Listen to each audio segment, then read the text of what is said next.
Вот я нахожусь на берегу реки, где произошла странная история, о которой мне рассказал человек, который здесь работает.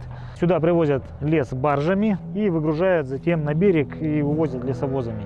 И этот человек работает здесь машинистом на одном из вот таких плавучих кранов. С ним произошла странная история. Произошла она с ним ночью, потому что работы ведутся круглосуточно, днем и ночью. И случилось с ним следующее. Вот здесь находится вот такая вот коса. На этой косе как раз и происходят вот эти странные вещи. Этот человек, машинист крана, работал ночью. И сидит, значит, он и видит там какое-то шевеление. Понятно, что здесь рыбаки, часто здесь на лодках приезжают рыбачить, просто по берегу рыбачат. И вот, значит, машинист смотрит, что-то там шевелится. Но он замечает, что это, не может быть рыбак. То есть оно то в воду зайдет, то в воду что-то там мечется, что-то по берегу. Он взял туда, повернулся и направил туда прожектор. Вот. И увидел он какое-то там существо, как он понял. Но оно было большое, это не могла быть утка, которая здесь тоже есть. Это не могла быть чайка, которая здесь тоже летает. Ну и в принципе, какое-то существо, оно как вроде в воду нырнуло и пропало. Вот. Потом он, значит, сидит, работает на своем кране здесь. Все уже, его заинтересовало, конечно, но он так и не понял, кто там. Значит, загрузил он машину, опять приостановился, сидит, смотрит. Смотрит, слышит, бабах, в кузов там куда-то, ему в кабину прилетел, короче, камень там по металлу ударил, слышит какие-то удары. Он с кабины-то выглянул и понимает, что кто-то обкидывает его камнями. Вот, он опять, короче, фонарем туда крутится, вертится, значит, прожектор туда направляет. Но, говорит, я как бы не вижу никого, но вижу, что что-то, как вода немножко булькает, шевелится вода, и вот кто-то его обкидывал камнями. Затем его кран отогнали, они посменно работают. Вот, у него в одну смену это произошло, кран, значит, отогнали его дальше туда вниз по течению, и больше он это не наблюдал. Он не мог опознать, кто это, что за существо, что это за животное такое, которое там лазило, а потом взял и еще камнями обкидало за то, что он там светом посветил на него. Вот, поэтому я сейчас приехал и буду осматривать как раз вот эту вот косу и приеду сюда ночью. Ночью буду уже мониторить, смотреть, появится здесь кто-то или нет. Так, вот здесь есть перешеек, пройти который можно вот по доске, которую, наверное, рыбаки положили, либо в сапогах по воде.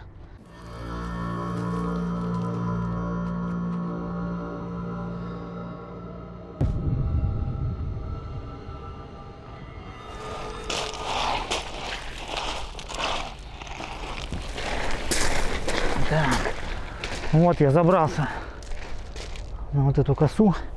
Сейчас пойду поверху и буду все осматривать.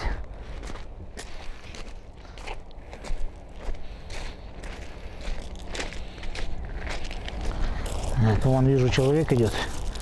Сейчас у него поинтересуюсь, что там, поймал он что-нибудь или нет. Здрасте. Поймали что-нибудь? Нет, неудачный день. Неудачный? Ну что, человек там не сильно был многословен. Сказал, неудачный день, ничего не поймал на этой косе. Ладно, пойдем дальше. Посмотрим, что там, может кто-то еще из рыбаков есть. Так, вот я дошел, но здесь уже очень близко край виден, вот здесь. А вон там я замечаю, что плывут 3 утки. И о чем это говорит? О том, что если они здесь плавают, значит паранормальной активности сейчас здесь нет. Потому что животное чувствует. Может быть, она здесь возникает ночью. Вот, а сейчас они свободно плавают, вечером плывут. Так, вот, заметил какой-то странный камень. Вот он как-то треснул, вот так. Довольно интересно. А еще из-под него, вот с этой стороны, выходит трос. Вопрос, связан ли этот трос вот с этим камнем? Посмотрим с этой стороны. Ну, вот прям какой-то интересный камушек, интересный весьма. А вот если мы зайдем, кстати, с этой стороны посмотреть, то будет похоже на голову, как будто это вот челюсть, а это голова кота окаменевшая. О, интересно, интересно камушек, конечно.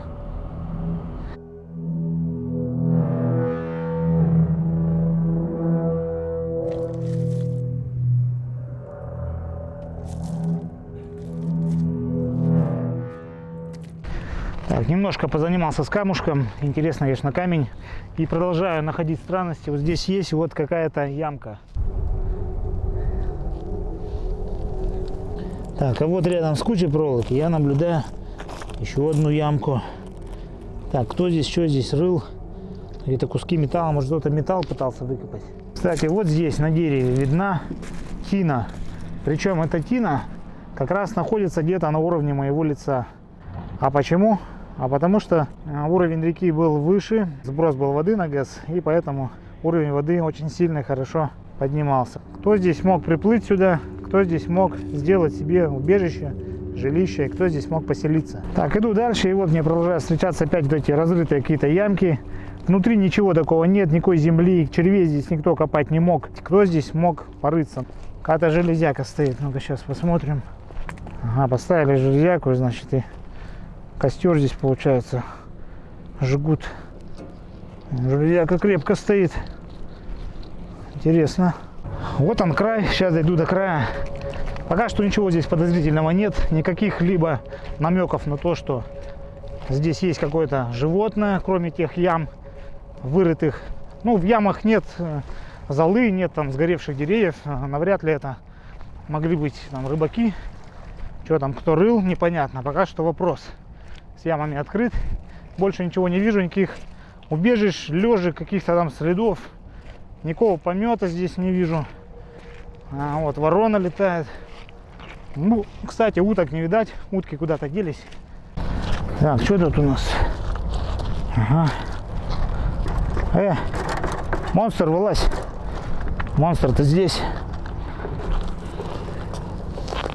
Так, что там?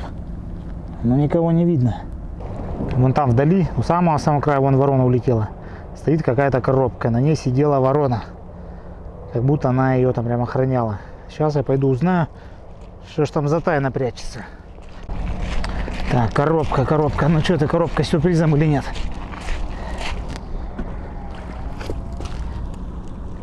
Пусто. Ну что ж, коробка, возможно, принесена рыбаками, чтобы сидеть. Так, опять какой-то трос, уходящий в воду. Что же там он в воде-то? Вот он пошел в воду, да? И куда же он уходит-то?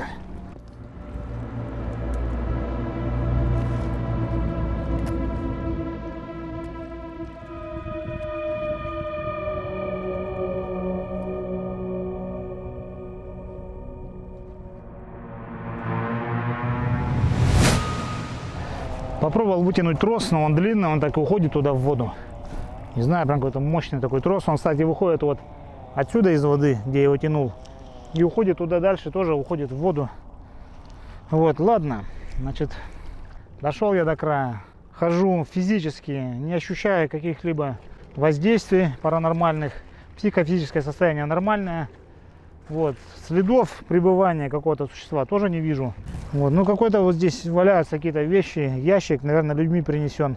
Разные какие-то тросы, железяки, много плавника. Все, в принципе, все, ничего здесь паранормального, сверхъестественного не вижу. Засяду здесь ночью под видом рыбака. Может быть, кто-нибудь вылезет. Попробую с фонариком, без фонарика. Половлю. Как говорится, ловля монстра на живца.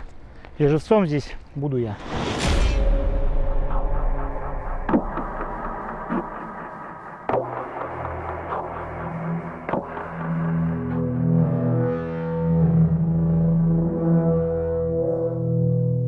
Ну что ж, наступила ночь, почти полночь, примерно без 20:12.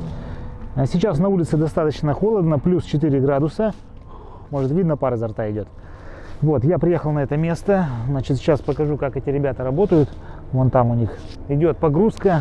А я сейчас соберу свои вещички и пойду на то место, на вот эту косу, туда в самую даль. И посижу, посмотрю, притворюсь рыбаком. Я взял удочку, притворюсь рыбаком, чтобы, если там есть какое-то существо, скажем так, паранормальное, да, чтобы его немножко так обмануть, как будто я случайный человек, и может быть там оно и покажется. Так, одну камеру здесь поставлю, чтобы на машину было направлено. Так, еще одну камеру поставлю сюда. Перешеек. На всякий случай.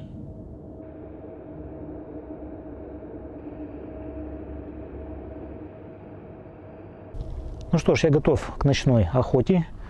Здесь у меня две камеры. Третья камера стоит на перешейке и четвертая камера стоит в машине. Сейчас я буду имитировать рыбалку, а сам в это время буду очень внимательно смотреть по сторонам и слушать.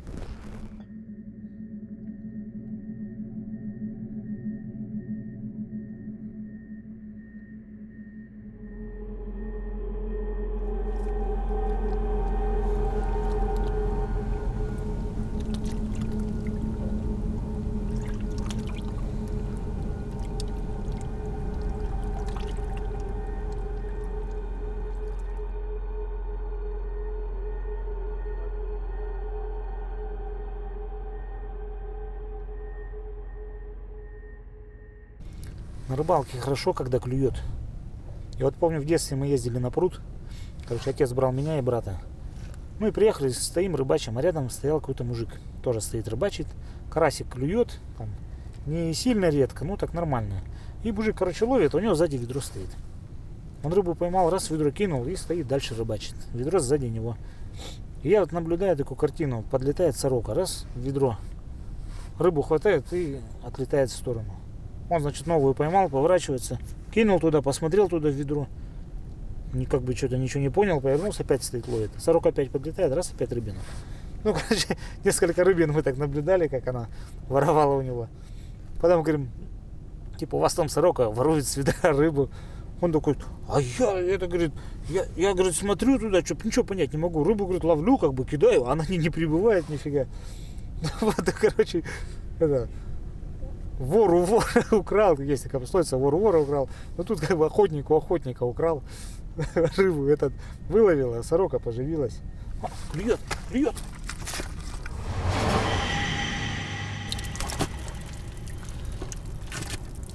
Так, ё-моё. Так, ну вот, первый улов. Что это? Ё-моё, это шляпа какая-то. Короче, шляпа плыла мимо, зацепилась. Ладно. Первый блин комом, как говорится. Ладно, сейчас мы ее берем и продолжим рыбалку.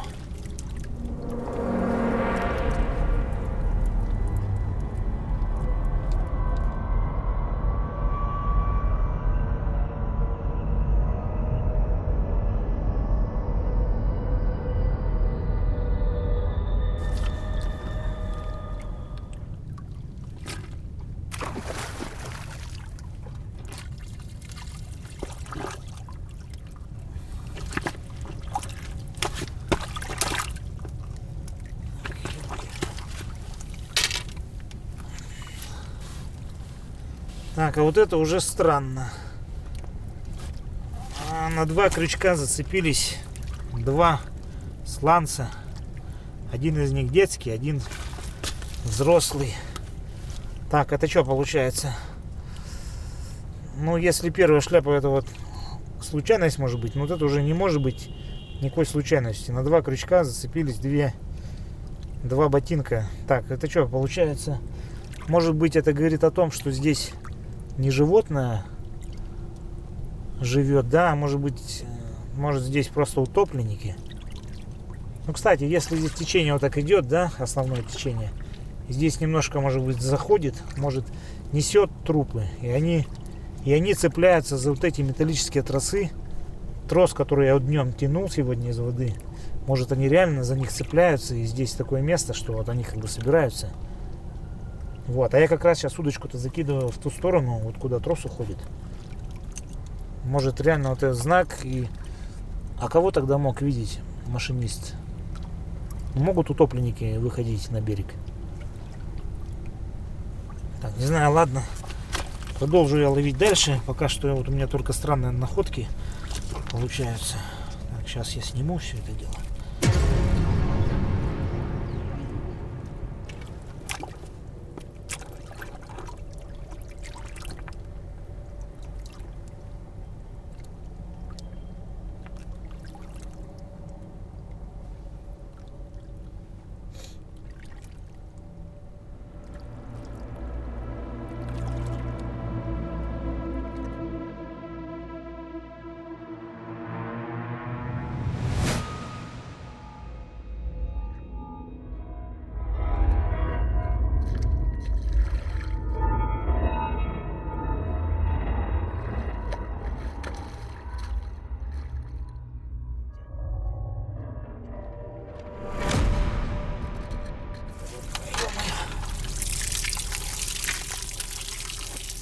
Короче, вот что поймал. Что-то у меня аж руки задрожали, я аж подумал, тело подцепилось. Тело, причем маленькое. А вот эти пятна, как трупные пятна. Я реально подумал, что тело ребенка подцепил вот это вот утопленника. Ё-моё.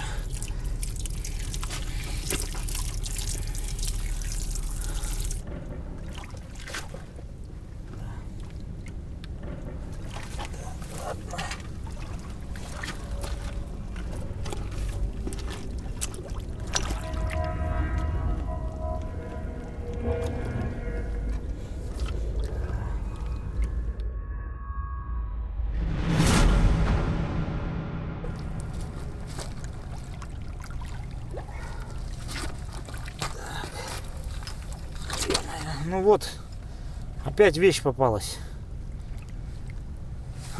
Так, ну что это получается уже? Вот, 4-й улов, рыбы нет, а попадается вещь. Ё-моё, нифига себе. На бутылке это череп изображен. Череп, видно череп. Блин, это что получается так, если сопоставить? Значит, две вещи мужские, две детские и череп выпал. Может, они дают знак какой-то, может быть, реально это утопленники, мужчина и ребенок, так как сланец это детский, ну, девчачий, значит девочка получается, мужчина и девочка утонули, может, утопленники это знаки подают, не знаю. И что они, получается, что выходят, что ли, на берег, если он увидел их, машинист. Ё-моё, не утащили бы в воду. Блин, ну если бы хотели, наверное, утащили бы уже. Ну тут как бы реально череп. Это не может быть просто совпадение. Просто идут одни и те же вещи. Это